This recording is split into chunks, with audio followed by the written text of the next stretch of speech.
Are you interested in angels, demons, ghosts, spirits, and monsters? Are you curious about their origins, tales, and influence upon history and on the present day?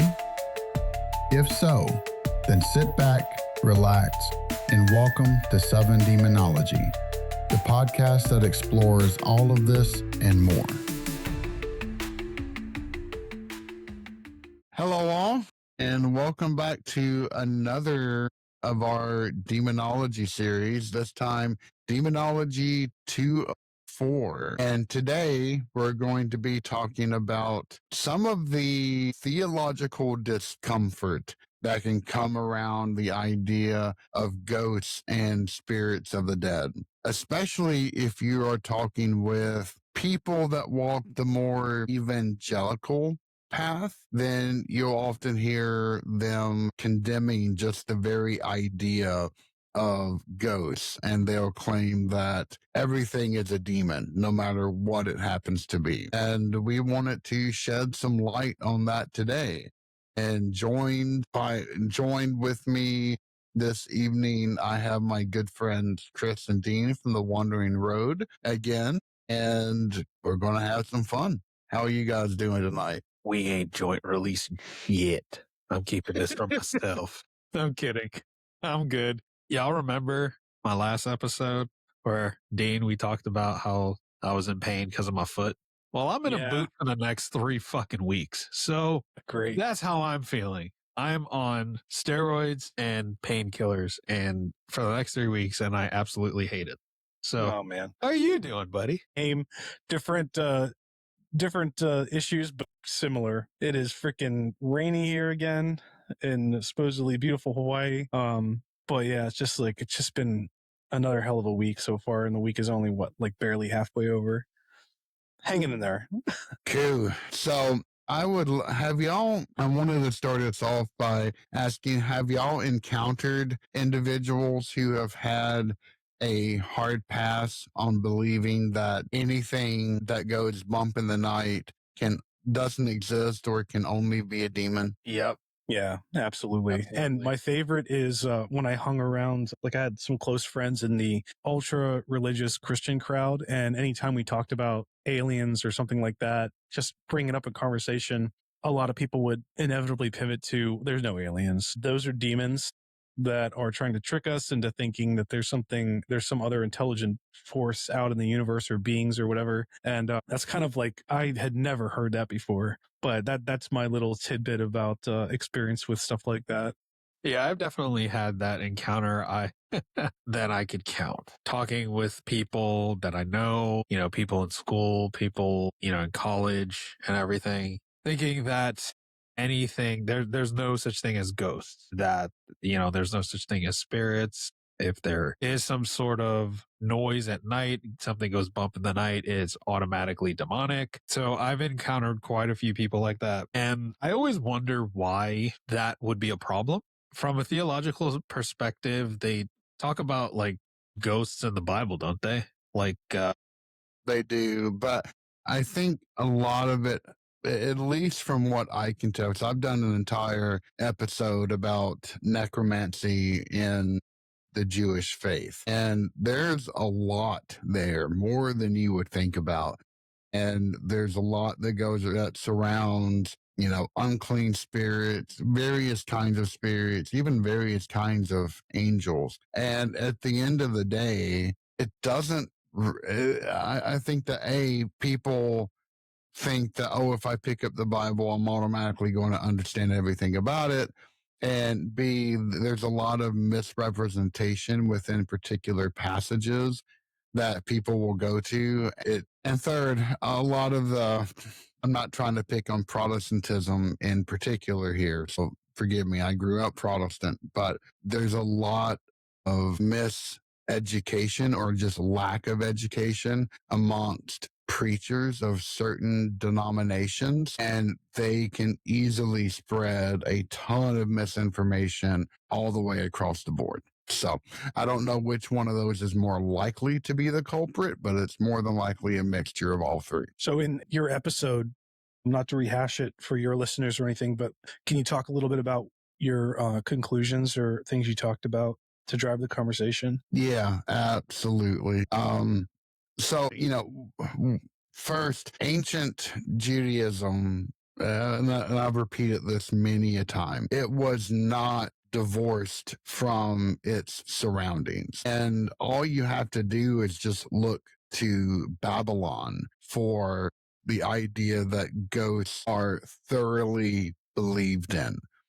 In fact, there were a class of like demons that could either be just true outright nasty things or protector demons. But one, like the primary cause of most ill luck or medical issues were spirits. And if you ever get the chance to pick up and read Irving Finkel's book, The First Ghost Stories, it is amazing because there are just so many different passages about taking care of your ancestors with water libations and food offerings. And if you don't, you can, especially for your family line, you can be essentially cursed and you can run across other ghosts which have not been taken care of or have been forgotten. And they can inflict ill harm upon you. So such a major portion of another religion is absolutely going to affect ancient Judaism, and it did. And you find tons of different references when it comes to the idea of magic and spirits.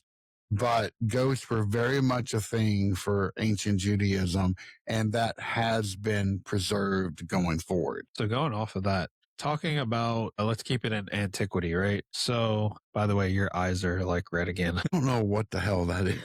He's got the demon eyes. You got the demon eyes.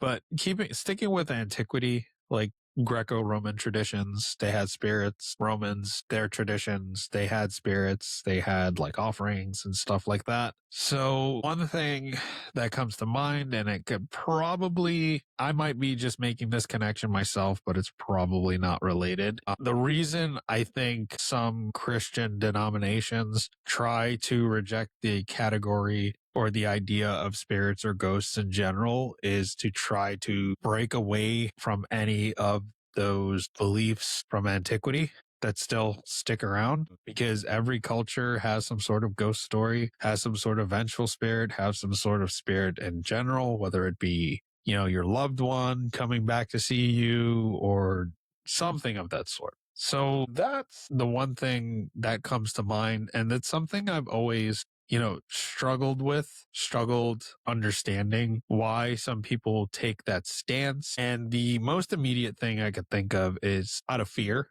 because people automatically hate things they don't understand or some things that they can't explain. So that immediately comes to mind. And on the flip side, this is a demonology series, right? You have some denominations that don't think demons exist. Yeah, So, I mean, you can find references to that everywhere. Or you'll find even within the Catholic faith, there's a lot of priests who will give mouth to the demonic, but then they secretly don't believe in anything related to that.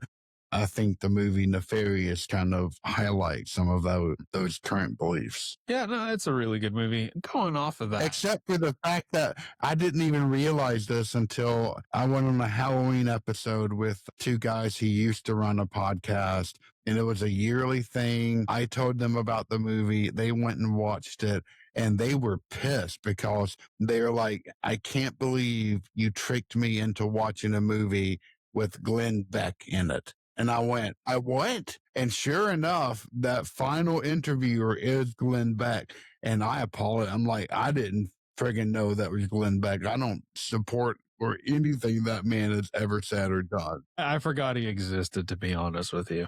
That's probably the best thing you can do. So I will say this. There are some negations in the Hebrew Bible. Like, for example, it negates them in the fact that it says that they don't come back from Sheol, which makes sense. If something has gone to its permanent resting place, and you have to remember within ancient Judaism, Sheol wasn't like hell. It was just a place underground in which people existed. It was neither good nor was it bad. You just kind of were there. It was like Hades, basically. Yeah, kind of.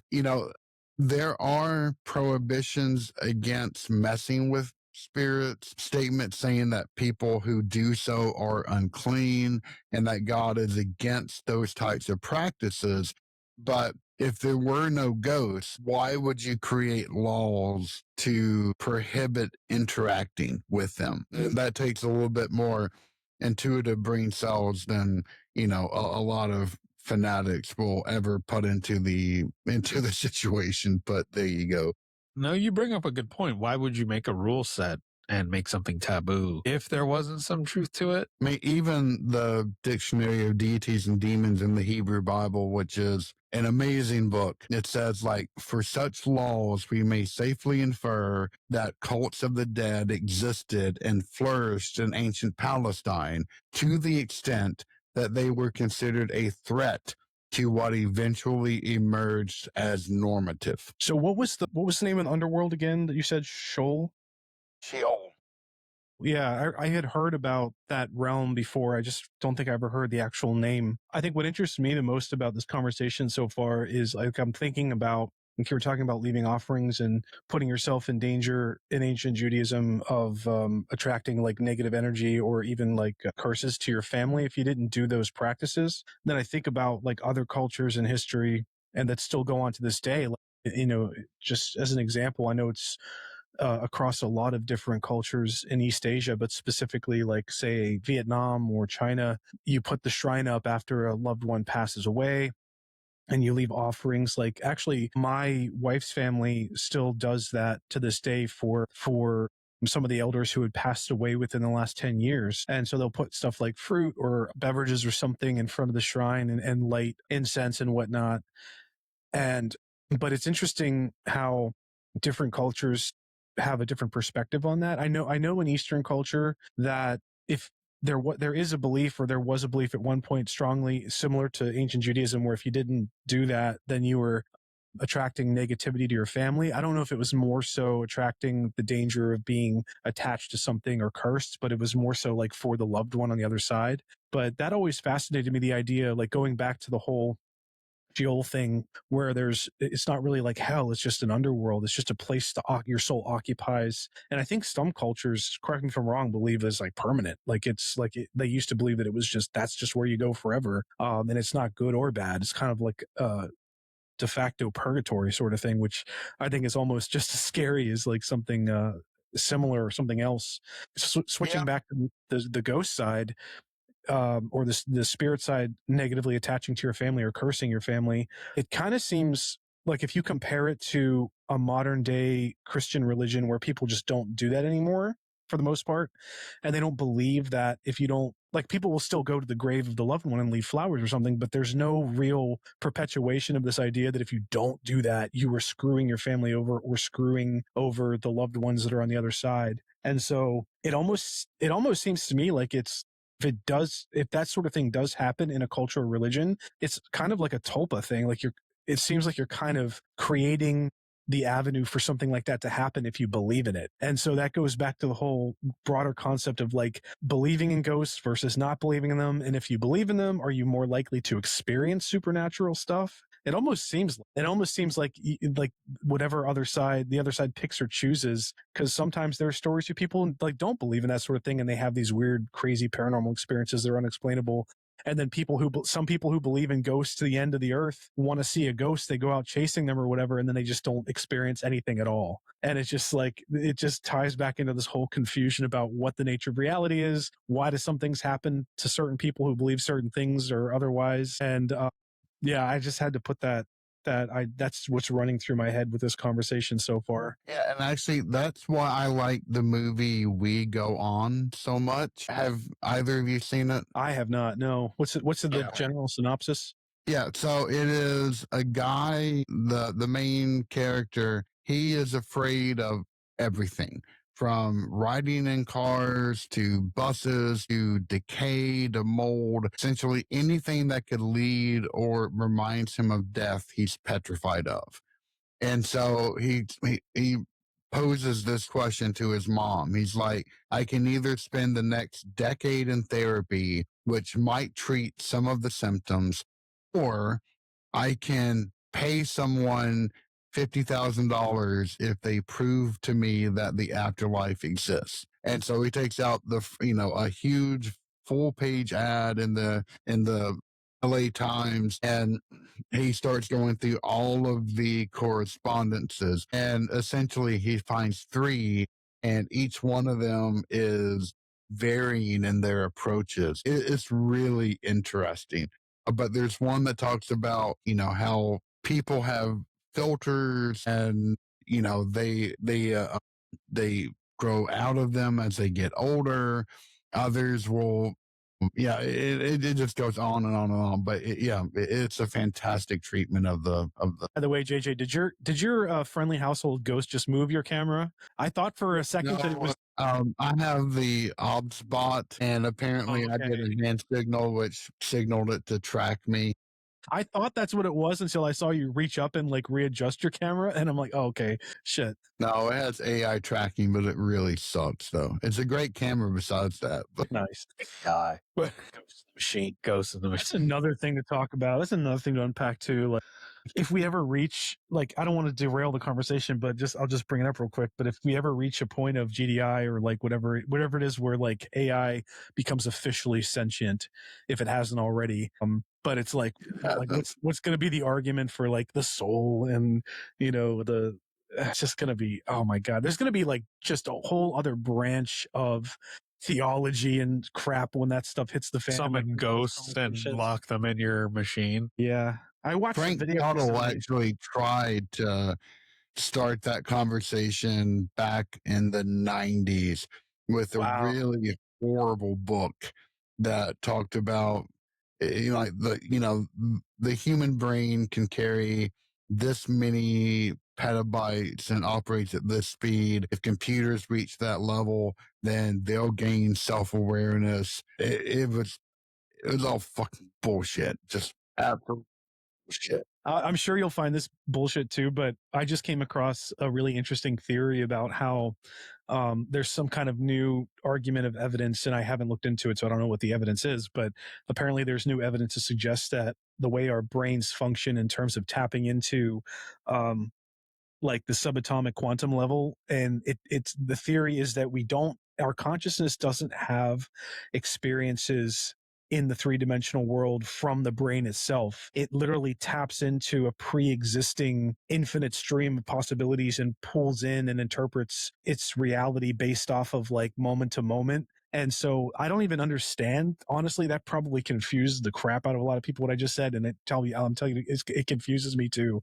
Like, I don't even know what that means yet. But I just thought that it was an interesting it's a theory. Well, it's a hypothesis, and the idea is that neurons, as they are interconnecting and exchanging information, they're doing it through a quantum tunnel that they call microtubules, and so your thoughts are actually happening in a quantum state. And the idea is that consciousness can only be present or is present now because of the brain's interactivity with the quantum state. It's a fascinating idea. How they'll ever prove that, God only knows. I mean, real quick, that like I've been thinking a lot about, say, OCD, and I always wondered, like the OCD factor. People get this, and before I go off the rails, like I'll say that it ties back into what we're talking about, because the whole idea that somehow humans can manifest an outcome on the spiritual side of reality by doing some act. For instance, like we said, leaving out tithes or offerings or something to the other side, the loved ones on the other side. But it's like this crazy idea that somehow humans can pick up on that, and they believe or they sense deep down that some kind of action in this world can affect something else on the other side or at the quantum level. And that reminds me of like someone who has OCD, where they get this sense that something bad's going to happen or something is going to play out a certain way. And this is just a subset of OCD, but like, some ritualistic behavior to make something not happen. But that's not something that people asked for to have as a an ailment or something inside of them. And it's almost like kind of a subconscious meter that some people like it could be picking up. I don't know. Like, I'm not saying that OCD does anything like to the degree that someone might believe in terms of doing a ritualistic behavior, but it kind of reminds me of what other religions have picked up on, like trying to do something behavioral and consistent that has an effect on the other side, and tying that back into like, well, do we manifest the outcomes in this reality, like attaching a ghost or a curse to us for not doing something, like not leaving an offering? It's just so weird to me. It's such a weird reality. I had something and that came to mind while you guys were talking, and I just keep coming back to the concept of ghosts and spirits and the denial of them. And JJ, I'll throw this question at you. So what if ghosts or spirits exist? Like, why would that be such a deal breaker for some people, in your opinion? I just can't wrap my head around it. Dean, I'm totally tracking with you with the whole OCD stuff and people that can get a feeling that something's going to go wrong with their gut feeling and all that other stuff. Is that another form of tapping into the other side? Quite possibly. Just when you deal with that gut instinct, you're kind of, I guess, disassociating from the physical and just focusing on the non-physical realm, if that makes sense, guys.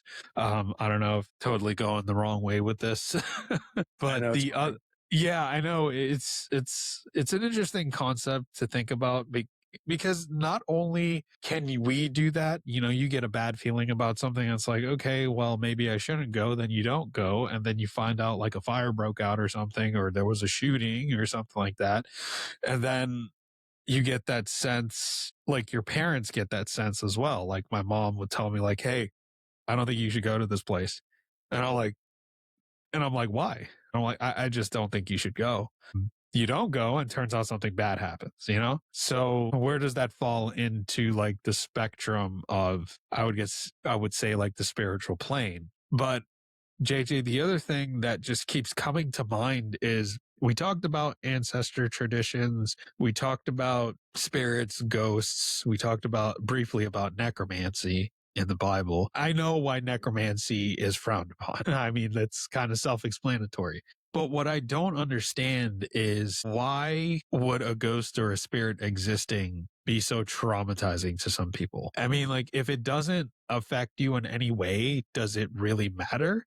Or is there some sort of fear that because they do exist, if they do exist, it kind of shatters their belief structure? They have the possibility. Yeah, I think you've hit it right on the head with that one. It complicates the idea that there is an afterlife that you go to when you die in this world. And as Paul said, there are those who are strong in faith and those who are weak in faith. Those who have to have everything perfectly in line, and that's the only way in which they can perceive the world to be, or those who allow for more gray to come in, or everything's gray and they can still cope. And I think that's the situation here. If it's not of God, it's of the devil.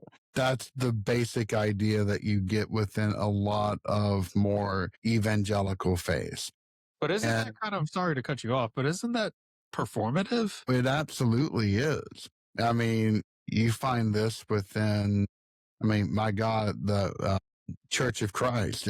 If it's not of Jesus, it's of the devil. And that's become kind of their unofficial tagline for everything that they do. And that is absolutely performative in nature. And I think that if you have a legitimate reason for thinking that, fine, I can't change your mind. I'm not here to change your mind. But I would say that it limits your universe and your worldview so much that I think that you're missing out. And I'll even apply this and bring it on to the flip side of those who only believe in science and will sit there and point out a lot of the there is a channel that I used to watch and on YouTube, and then they came out with an alternate channel that would do more deep dives. And the very first episodes they did were why ghosts do not exist. And it would just tout out the same old boring tropes that you would hear time and time again. That peripheral vision is, you can see things weirdly in peripheral vision, or there can be vibrations which can give you a sense of doom. All of those are correct, but they don't explain everything. And if you limit your worldview to only what you can see and touch, then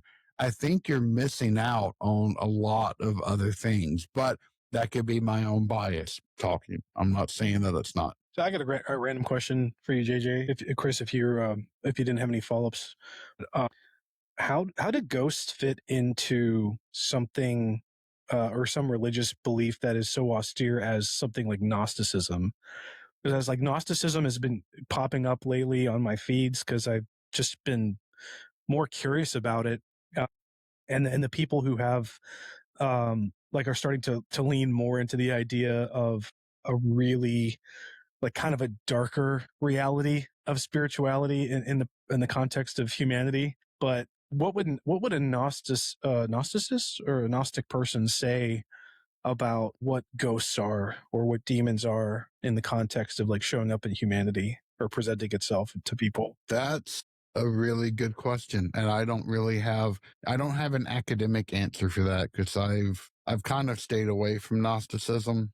Oh, that's right. You were told to stay away from that. Yeah. Rabbit hole. What I would imagine that they would say is that ghosts could be individuals who knew none of the rituals or magic words or practices that would get them into higher levels of heaven. That would be my first instinct, but I don't know if that's academically sound or not. Man, you know what's creepy is I think we already talked about this. I don't know if it was like the last time we got together or 2 times before that, but I think you said something very similar in a conversation about Gnosticism. And then I think we kind of like went on to the topic of secret societies. And I'm not going to say any specific society names, but the idea that there are ranks and levels and you have to do certain things a certain way and know that, probably know the incantation, etc. Yeah. Yeah. So you know. Tell us the secret. What's the secret, JJ? Stop gatekeeping. That's only for me to know. Right? But that's what gets me about like why I'm gonna try so hard not to rant, but like it's being human. It sucks being a human. It does, because like, and I just thought about this like less than 12 hours ago. It just crossed my mind. I'm like, well, you have all these, and I'm not just a precursor. I'm not shitting on any individual religion. I would, I don't know anything. I take the Socratesian or the Socratic approach where I don't know anything at all. But with that being said, I know a lot about generally cursory other religions and their religious texts and stuff. And it just blows my mind more and more every single day that people will not see the bigger picture in the fact that we get all these religious texts across different religions, and all of them are ordained by some greater power or greater understanding. But that kind of leaves most of us in the dark. And then I start wondering like, well, how important are humans to the other side? Like I understand this idea that we're here to be, some people think we're here to be tested and test our faith and test our reactions and stuff. But I feel like that's an unfair approach because, and I'm not saying life should be fair. I'm just saying that's factually unfair. But like, if you were trying to raise a child, you're not going to let your child keep touching the stove if the child doesn't understand that it's going to get burned every time. And you can't just rely on one time of the child touching the stove to learn forever in every single case. So like why would the approach for humans, if we're so beloved or coveted or protected, why would we be left in the dark with so many different avenues of thoughts and beliefs, and letting someone go down the path of a certain belief that just ends up destroying them, or thinking that they're destroying other people is the right thing to do? And like, and just hold up 1 second. One second. Yeah. What do you mean by going down a belief that would destroy them? I mean, I don't want to say in particular. I mean, I have ideas in my head, but again, I didn't want to like pick on any one religion, but I'm just saying like destructive in the sense. I'll just say destructive in the sense that they either justify the harming of themselves physically. I don't know, like self-flagellation or something like that, like needing to put yourself into a mindset of lifelong pain and struggle, but you're doing that to yourself because that's what you have assessed the nature of reality is, and you believe a text found you, and you were ordained to find that text, and all other texts are wrong, all other ways are wrong. So it's like, okay, so I need to put myself in pain and suffering for the rest of my life in order to get a chance to get to like heaven or the other side. And then that's the self-destructive part. And then the external destructive part, like putting on other people, is the idea that your religious beliefs are so strong, and you have to show your religious beliefs by going out and suppressing, hurting, or just outright killing other people who don't follow what you believe. And I'll try to tie it back into our main discussion of like ghosts and spirits. And the way I would do that is like, well, going back to the whole idea that people in other religions or different religions they have this feeling that they need to do something to take themselves out of the path of life to pay attention to the other side by giving offerings or whatever. So they themselves avoid some negative effect to their family on this side or the other side. And all the while there's different groups of people coming to these similar conclusions about like a negative, austere approach to existence, other people around them are trying to live a different way, but there's seemingly no real guidance from the other side, even from like maybe like say a ghost person. So it almost seems like when you get to the other side, if there are ghosts who are affecting this reality, they might still hold on to these same beliefs that they had in this life, and they're just trying to perpetuate that similar belief because they don't know any more on the other side that they knew on this side of reality or this side of life. And that's a terrifying thought too. Like, well, you just pop out of existence in this life and you show up in Sheol or whatever, like you show up somewhere as a ghost and you're stuck there and you're just as lost as you were in this life. And then but you're like, well, I got to do something. I got to, and then they start fading into the original narrative that they believed in this life. And I don't know, like that just bothers the shit out of me. So that makes sense. If I understand what you're trying to say, you're basically saying someone follows a set of beliefs where they physically harm themselves for the sake of their faith, and they get others to do it, and then they die and they go to the other side, and it's totally not what they expected it to be, and therefore they're pissed. And it's like, well, what do I do now? Are you trying to say that is in turn how we could get like ghosts or spirits or angry ghosts in some form or fashion, in which they're like, what the fuck? Like, this is not what I believed in. So I am not going to go to the proverbial light at the end of the tunnel. I am not going to go to the other side. I'm just going to stick around in this plane. Is that what you're trying to get to? Or did I I think that's a mirror of what I was saying. And I think you just brought up a really good point that I didn't consider that mirror side of what I was saying. I think that sounds even more realistic than what I was bringing up. But what I was saying was, like, let's just imagine you are so involved in your personal faith to the degree that you're hurting yourself physically or other people.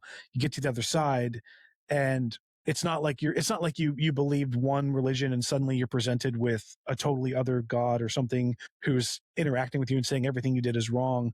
That's possible. It's not like you ran into Anubis, right? Yeah, exactly. And then you're just pissed off. You're like, I got to go back and, spread my pissed off behavior back on humans and make them pay because I, got screwed over. But what I was saying is, like, imagine you show up on the other side and it's just like a barren desert wasteland and there's no other direction whatsoever any more than there was direction in this life. So what are you going to like latch onto?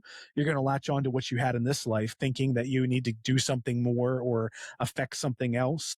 So if you grew up in this life and you spent this life doing something one way and you show up, you might draw the conclusion that if I have the power to reach back into this reality and that's what I need to do, then I'm going to do that. I'm going to come back as a malevolent ghost or I'm going to make my family pay for doing something that left me here or something like that. I mean, that might be an avenue for why we have negativity coming back to curse people or ghosts or whatever. And then there's nobody else higher than that who's willing to correct it. It almost kind of feels like we're left in the dust either way until maybe we do go into that proverbial light and choose to pass on. Okay, but again, like, how can we possibly have this conversation when we don't even know anything whatsoever about the nature of reality and what we're supposed to be doing here? I mean, from the Gnostic perspective, it seems almost like we are playthings in a way. I know it's such a dark approach and I don't want to go too off the rails with that. That's probably a deeper conversation for another day. but it just seems like if you look at the broader perspective of all of humanity and you factor in things like ghosts or demons or evil spirits or whatever that come back, or even positive spirits, it's almost like the other side still doesn't know what reality is about, even on the other side. And so they're just latching on to whatever belief structure or whatever they think they can do to affect this life to get them something else on the other side that get them closer to what they think life or existence should be on the spiritual side. If that makes sense. I don't know. Just trying to reach at Actually, straws. getting into that dark aspect, I mean, if you look at the thought patterns that were emerging during Second Temple Judaism, it goes a lot worse than that because we are playthings between the adversary and God. I mean, Ahriman is quoted saying, "Turn your creatures against you and make them hate you." The idea that the world is the playground of the devil and we are just kind of pawns in the game is a very old idea and definitely persists to this day. Back to not sleeping well at night, man. It gets even weirder when you bring in other kinds of divine creatures, because if you start to mix the fleshly with the spirit, then you get abominations like the Nephilim, who even after their mortal bodies are murdered, they can still float around in the atmosphere forever. And nobody, even God, can take care of them. What? Yeah, that's a strange concept. Why? So that's one of the inevitable conclusions a reader can draw from the book of Enoch, especially the first section, because, the Watchers came down, they had sex with the daughters of humanity, they birthed the Nephilim, who began to screw everything physically and metaphorically and devour anything they can get their hands on. The people cried out not only from this, but from all of the forbidden knowledge they were taught. And God then sends the deluge in order to clean out the earth. Only problem is that, Gabriel was sent down to lead the Nephilim into war against one another. They all die by each other's hands, but yet the spirits of the Nephilim are released into the atmosphere because they are half divine, half spirit, half mortal. So the mortal side goes, the spirit side stays, and they're just left free floating in the atmosphere. And you even find reference to them within the Essenes, who wrote the Dead Sea Scrolls. They're one of the major categories of evil that you must watch out for on the 4 days of trouble. Is that where the concept of aliens being Nephilim comes from? If you are abjectly stupid enough to believe that, maybe. But then again, something that's seriously gone wrong in your brain. I was waiting for that. This just leads me to my next question for you, JJ, which is, could Jesus microwave a burrito so hot that he himself could not eat it? And wait, hold You're walking into Aquinas level theological discussions and riddles. But the thing you brought up about the idea that God couldn't even touch the Nephilim if he wanted to reminds me of the idea that, and I think I don't know if this is true or not, but I think one of the founding fathers, Thomas Jefferson. I can't remember the name of the belief structure. Deism. Yeah. Yep. And correct me if I'm wrong, but like one of the general tenets of that is the belief that God set in motion all of the factors of reality and existence in this universe and just left it alone. Yeah. And he cannot reach into this reality to affect anything whatsoever. So I guess that is the way that you could approach that thought. And it kind of fits neatly with what we were saying earlier about like ending up on the other side and still not knowing what the hell is going on.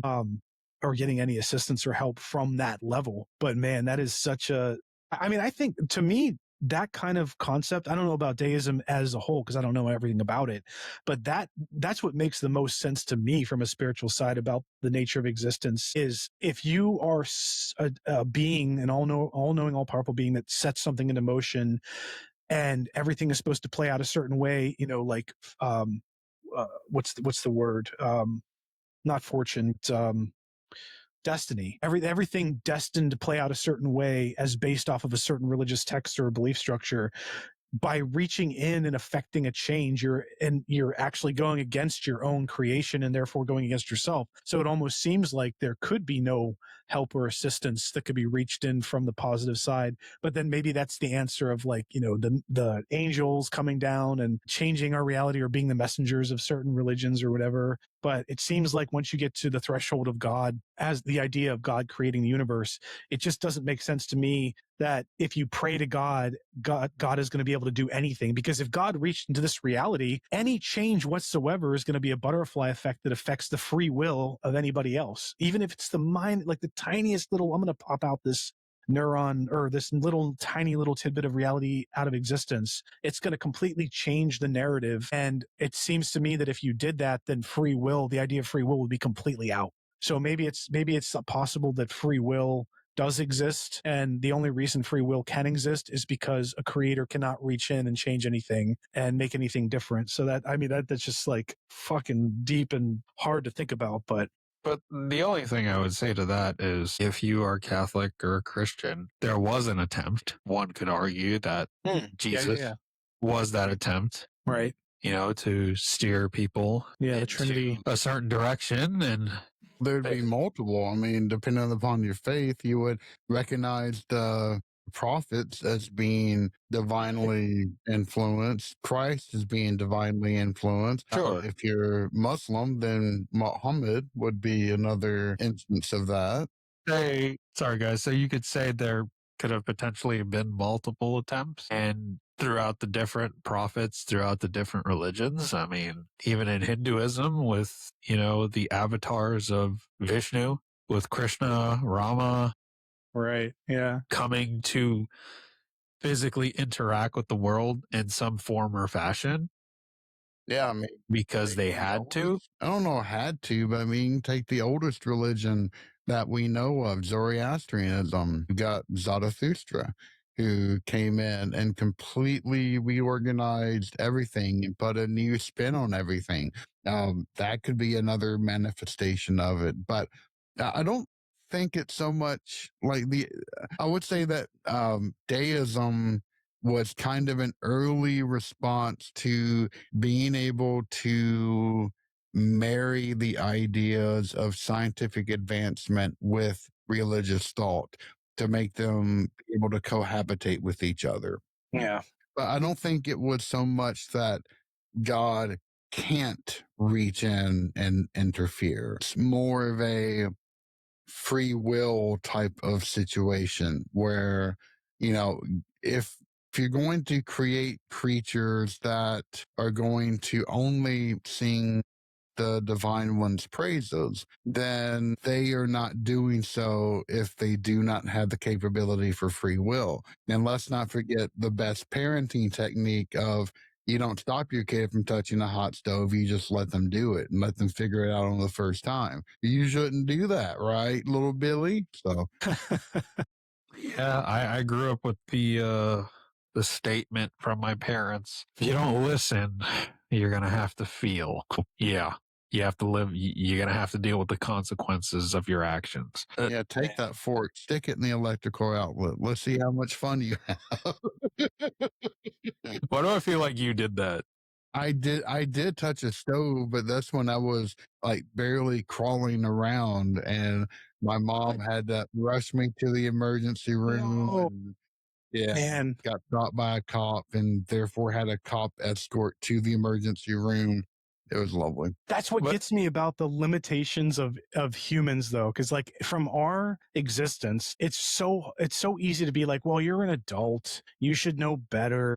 But we only know better within the context of our reality and like the little blip that we're here on this planet. And if you compare that cosmically or on like an infinite level, on a spiritual level, it almost seems like we wouldn't even touch an iota of that understanding until we're brought higher by some other being. So like and the reason I bring that up, because JJ's perfect example of like when you were a baby, you touched the stove and you got badly hurt, but you're a baby. Like, a baby's going to keep touching the stove over and over again because it's predisposed to, or like it's in its brain to explore and whatever, and it's not going to remember. It has whatever, all these other factors going on, and it's going to keep touching the stove. So my whole thing is like, yeah, you're an adult, you're able to think and grow and, like, you know, react a certain way, and you should know better. But when you talk about the higher side, it almost seems like we're infinitely infants, because we're just never going to be understanding until we're elevated by some deity or some other side to understanding a higher level. And that's just where my thought process goes. I don't know. Just zoom out of our current education system. I mean, most people in this country read at what, a sixth grade level? Terrifying. Can barely read anything remotely complex. It's a scary, scary prospect. I mean, I think that we're three reasonably educated individuals, and I don't know. I mean, I can't imagine. I'm dumb as hell. No, you're not. You like to make fun of yourself, but you're not. Like, okay, this is the last thing I'll say to add on to that, tie it back in, but that kind of like feeds into even more so what I've been thinking about with this position on the nature of reality and humans never being able to reach a higher level in this plane. And it seems like if there was a God, like the same context of a God as like Judeo-Christianity, it seems like that God doesn't favor education or technology or human advancement, you know, bettering ourselves, because so many people don't have that luxury of getting it. But then that goes back to the whole idea of like, well, we're supposed to make our own utopia. We're supposed to help each other. And then you get back to the question of like, well, the nature of existence, good and evil. But then it just seems like there are certain aspects about us and our understanding and advancement that just they're not applicable to the natural progression of an individual human. It's the entire collective for thousands of years of human history. And the only way that you, me, and JJ, or like all three of us, are able to talk like this and orate and pontificate or whatever, articulate, like the only reason we're able to do this is because we had an education system in this time and place. But if we were all shat out 1,000 years ago into the back ends of whatever, like we would be running around like nomads, and we might have an interesting thought or two and a couple Uggs or whatever, but like we are so, it's like it's not a natural part of human progression to be this educated. And it seems like education and discussion and open-mindedness is kind of the best way we have right now to move towards a better existence, if that makes sense. So A couple of things you said. Yeah. One, I'm going to have to disagree with you on the concept of, let's just keep it to the Christian God, right? Being against advancement and progression. The only reason I say that is because, sticking to the belief, in theory, God gives us our spirit, our soul, correct? Is that right, JJ? I'm using you as my source of truth. Yeah, technically. Yeah. Technically. So he gives us that. We're born, and as we're born and we go through life, we, learn. And some people are naturally more gifted than others. They invent things. They think of things outside of the box. Is that not a direct correlation to your creator? Because he created you. Why would you be pissed at me if you created me in a specific form or fashion? And I'm like hyper intelligent now, and I'm creating microphones and all this other shit. Like, why would you be mad? It's like, Yeah. it's like you gave me a toolbox and I used the toolbox. Like, what did you want me to like? Yeah. And Dean, I wouldn't say that it's God that is responsible for our lack of education. I would put that solely just upon our own shoulders. Yeah. This is our Yeah. fault. Yes. Yeah. Oh, yeah. 100%.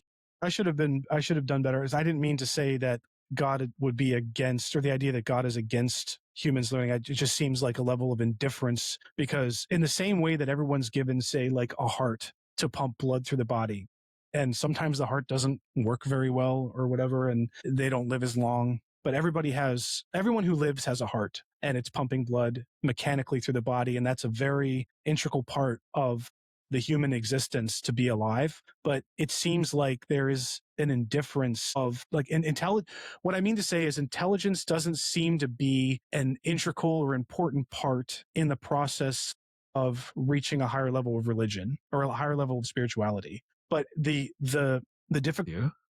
It's all dependent on, well, let me put it this way. You and I have talked many a times in person about history, everything. And what's the one thing that I always tell you that's the constant throughout history with humanity? We stay the same. What changes? Just our technology. We are no different from the ancient Romans, the ancient Greeks, the ancient Israelites, the ancient Egyptians. And that's why all of our sitcoms still come from Roman play. Yeah, right. I mean, the way that we speak and think, I think there's an innate way that humans operate just based off of our genetics and how we're built and how we are as social creatures. I mean, I wouldn't be shocked if we went time traveled to a pub 2,000 years ago or 1,000 years ago in medieval Europe, and you just had these guys drinking mead or beer having a similar conversation. So I think, but back to the whole concept of progression and everything, it's really all dependent on what the people in control of that religion are trying to do. Because if you go to the Crusades, one of the main reasons for the Crusades is because like we're tired of knights fucking killing each other in their backyard. So just send them somewhere else to go kill each other. And then that blooms into something completely out of proportion with the Kingdom of Jerusalem and Principality of like Antioch and all these different things that crop up out of it. We can't forget to include the human element. Everything sounds amazing until you insert the variable of humanity. Humanity has this skill of fucking things up because of just how we're built.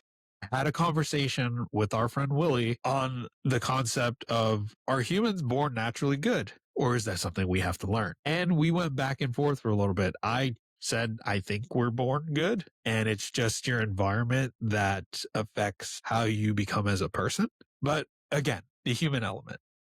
Again, when we talk about, when we use our favorite term, circle back to the concept of demons and ghosts, and why some Christians reject that category of ghosts entirely, and it's all demons and everything, it's the human variable. That, to me, is what it will always come down to. Humans will do mental gymnastics to justify their stupidity at great lengths and to justify their belief. We've got flat earthers that I think it says it all right then and there. And they're just, even though their theory was proven wrong 2,000 years ago, they still adequately, go forth and proclaim their idiocy to the world. But I would like the three of us to have a tangential episode around political philosophy,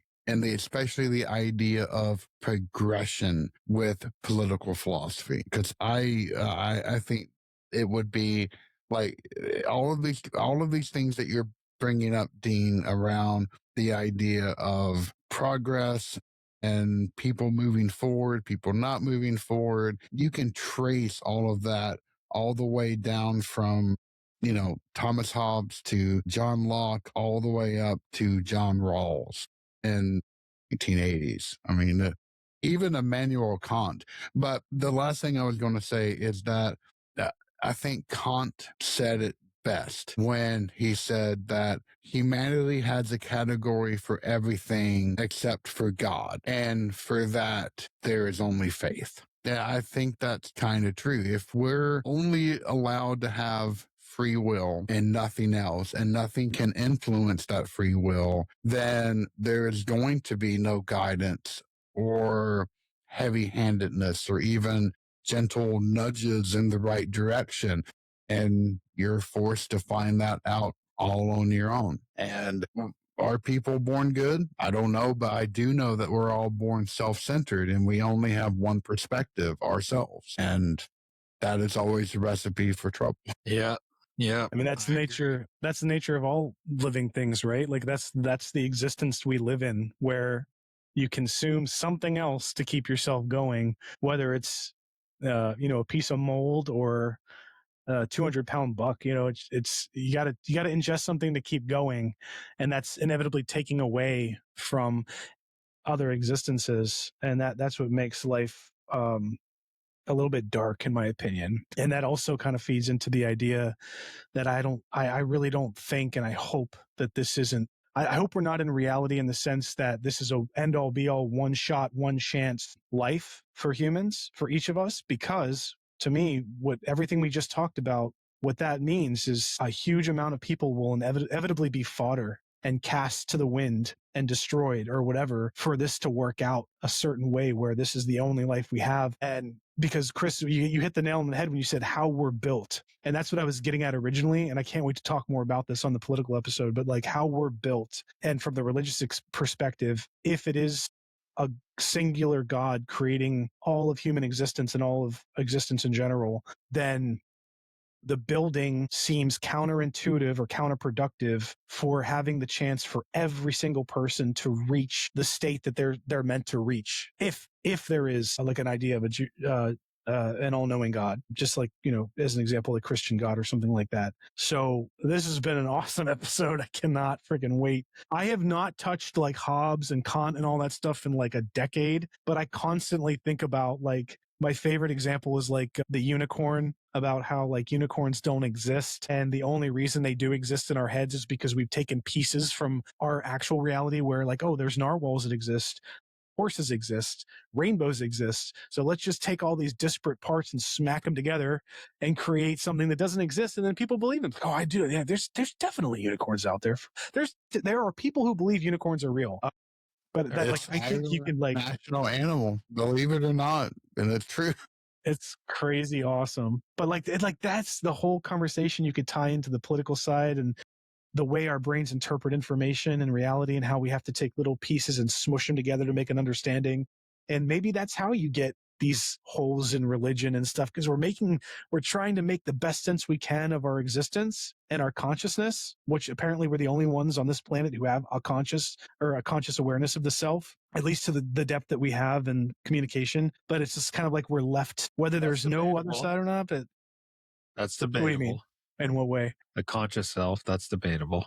Oh, you mean like if we're real or not? No, like if just our like conscious is real. But you're talking about it from that perspective. I thought you meant like a conscious. Oh, like yeah. Animal, like pig. Oh, yeah. I just meant like at the level, because there's a certain threshold of understanding and interpreting the self, but in the context of like being able to have a discussion. I don't know. Yeah, we can talk about that more at a later time, but that's a whole other can of worms. Yeah, but there was a couple of things I wanted to quickly say, and maybe we could close out with the question I have for you, JJ. Sorry for derailing your path, buddy. We tend to do that a lot. I think that this was a worthy, set of topics to talk about more than anything else. So I'm glad it happened. Yeah, definitely. The other thing that it's really, I don't want to say it's bothering me, but it's something it's gonna linger in my mind is the stuff with the Nephilim. It's like, okay, they were wiped, but since they were partly divine, that they just linger spiritually, and even God can't get rid of them. That doesn't make sense to me. That's ultimately, I think, why, because the book of Enoch and the book of Jubilees within at least Second Temple Judaism was considered scripture. It was canon. And I think that's one of the major reasons, beyond the fact that they were written pseudepigraphally by a false epitaph, they are no longer considered that. And Enoch, it's just this wide gaping hole in theology that it exposes. So you're saying that something that is of spirit cannot be cleaned by God? I think it's a very fair question. It doesn't make any sense, because if God made the angels and the angels had kids with human women, they're still, by that link, creation of God, should be able to wipe them out. I'm just saying. Or maybe that's why we have the Demon Slayer Corps, to kill the... I said it before and I'll say it again. All of the religious texts out there with these stories is just the way of ancient humans, for like their way of writing comic books and just like coming up with these characters and like all this complexity and adding on to it. It's just like, man. And JJ, the last question I have that I'll kind of go back to the beginning of the episode, and I'll just leave it for you to answer and close it out, is based off of everything that we discussed from the perspective of, ghosts, spirits, necromancy, the other plane. Like, why does it matter if that exists? Like, to me, it's not harmful. To me, it would only be harmful as if you're going to look for trouble with it. But that's just how I thoroughly agree with that sentiment. I would say that it's probably, if I think about it, it's probably the words of Job, in which you will find people that kind of point to that says, aha, this is why there are no spirits. So in Job 7:8-10, you see that as the cloud fades and vanishes, so those who go down to Sheol do not come up. They return no more to their houses, nor do their places know them anymore. And in 14:12, so mortals lie down and do not rise again.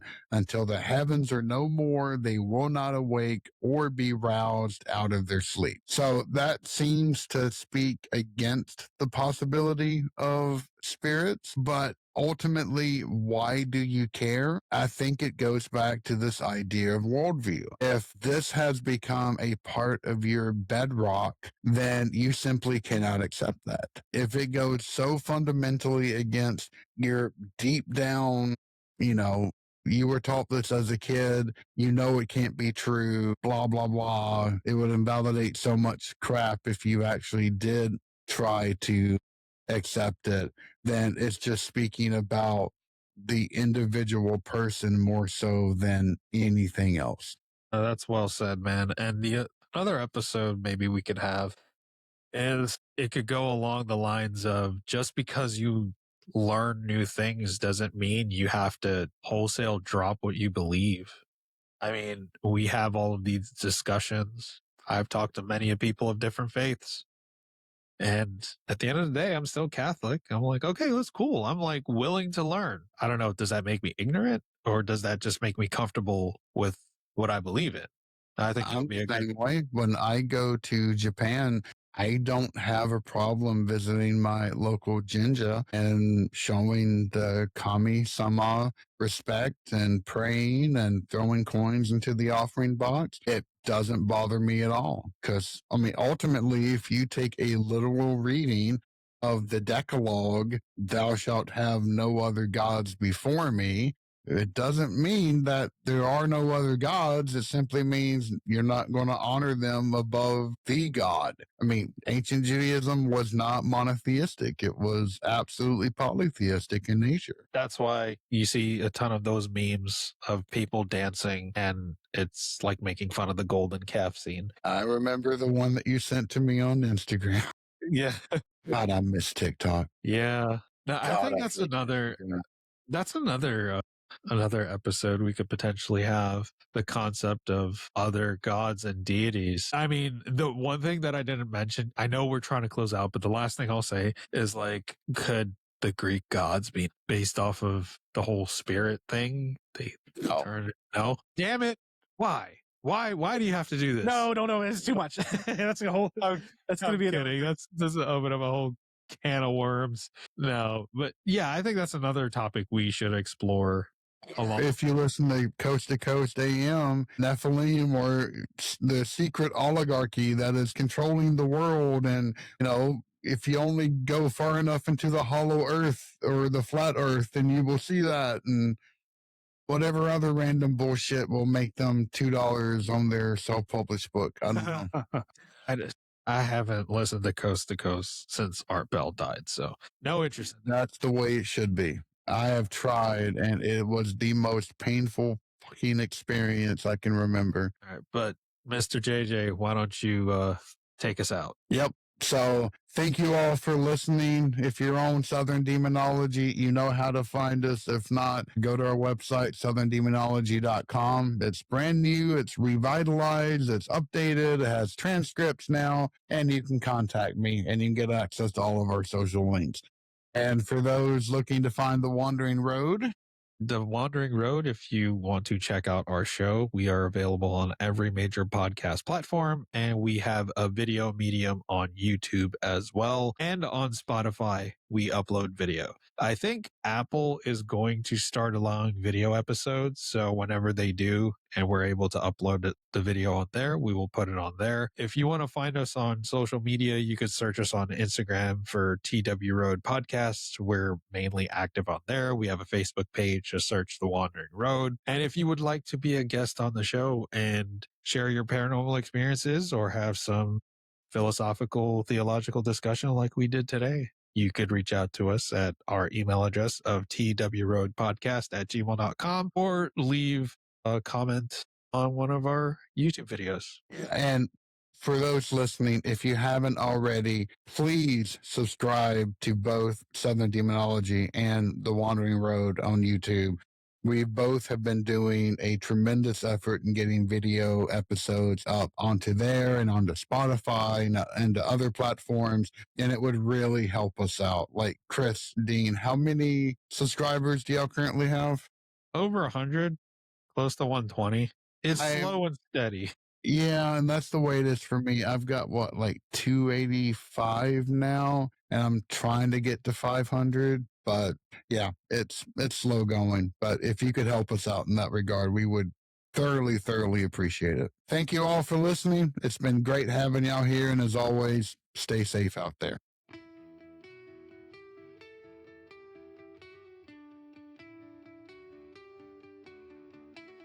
Thank you for listening to Southern Demonology. Find us online at sevendemonology.com, where you can find all of our social links, including YouTube, TikTok, and Patreon, in addition to listen to episodes and read their transcripts. Also, if you have a moment, please rate this podcast and share it with friends, as nothing can help us grow more.